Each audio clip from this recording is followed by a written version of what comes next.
नमस्कार, एज्युकेशनल मराठी या यूट्यूब चॅनलवर आपल्या सर्वांचं स्वागत आहे। तर आजच्या व्हिडिओमध्ये आपण पाहणार आहोत कर्मवीर भाऊराव पाटील यांच्याविषयी मराठी निबंध।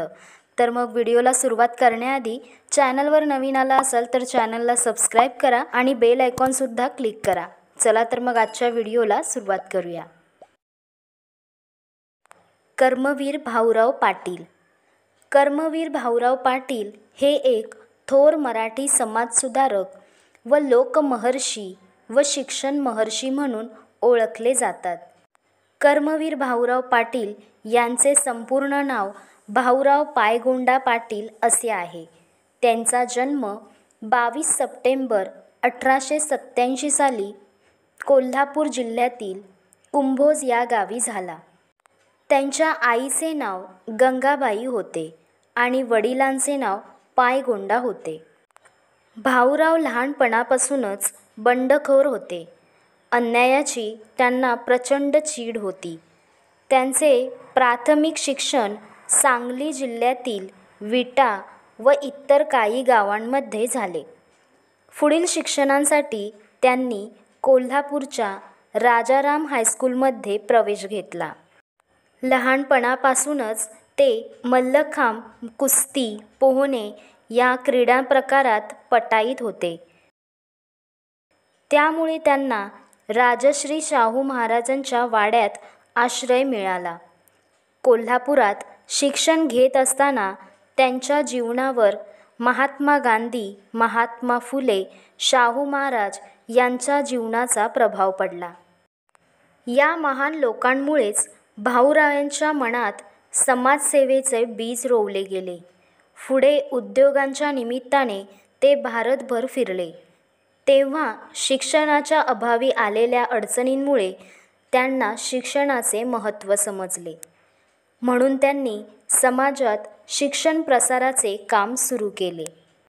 सर्वसामान्य जनतेपर्यंत शिक्षण पोहोचावे यासाठी त्यांनी 1919 मध्ये कराड तालुक्यातील वाले या गावी त्यांनी रयत शिक्षण संस्थेची स्थापना केली।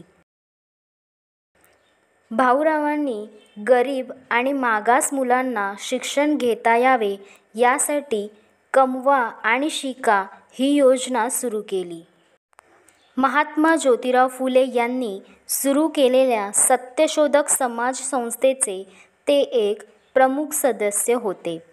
त्यांच्या या शैक्षणिक कार्यात त्यांना पत्नी लक्ष्मीबाईंचा हातभार मोठा होता।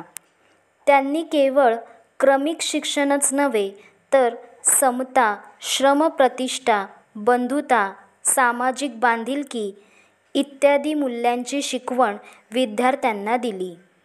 आपल्या कार्याला व्यापक रूप देण्यासाठी 1924 मध्ये भाऊरावांनी सर्व जाती धर्माच्या विद्यार्थ्यांसाठी एक वसतिगृह काढले। सर्व जाती धर्माचे विद्यार्थी एकत्र यावेत हा त्यामागचा हेतू होता। शैक्षणिक कार्यात त्यांनी 108 हायस्कूल, 3 महाविद्यालये, 578 शाळा, 6 ट्रेनिंग कॉलेज सुरू केली। महाराष्ट्रातील लोकांनी त्यांना कर्मवीर ही पदवी दिली। भारत सरकारने 26 जानेवारी 1959 रोजी त्यांना पद्मभूषण पुरस्काराने सन्मानित केले। 9 मे 1959 रोजी कर्मवीर भाऊराव पाटील हे स्वर्गवासी झाले। तर मित्रांनो, आजचा व्हिडिओ आवडला असेल तर व्हिडिओला एक लाईक करा, तुमच्या मित्रांना हा व्हिडिओ शेअर करा आणि अजूनही चॅनलला सबस्क्राईब केलं नसेल तर नक्की सबस्क्राईब करा। थँक्यू।